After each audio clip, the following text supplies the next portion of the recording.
Hey guys, welcome back to another Crossroads video. Today I'll be talking about the Flowmaster Outlaw muffler I put on my 2009 GMC Sierra, which is also an ex-fleet vehicle. This is what it sounded like when I bought it.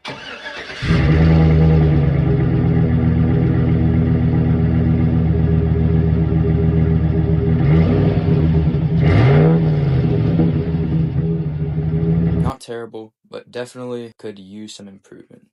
So this is what I put on my truck. My cousin gave it to me off his truck, and I got it welded on for around 70 bucks. Now let's hear the difference.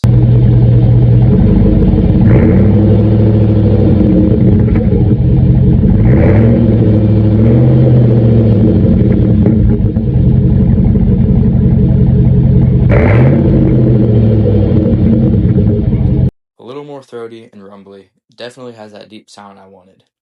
It's not overly obnoxious, but you can hear it for sure. Anyways, thanks for watching, and comment down below what your favorite exhaust is.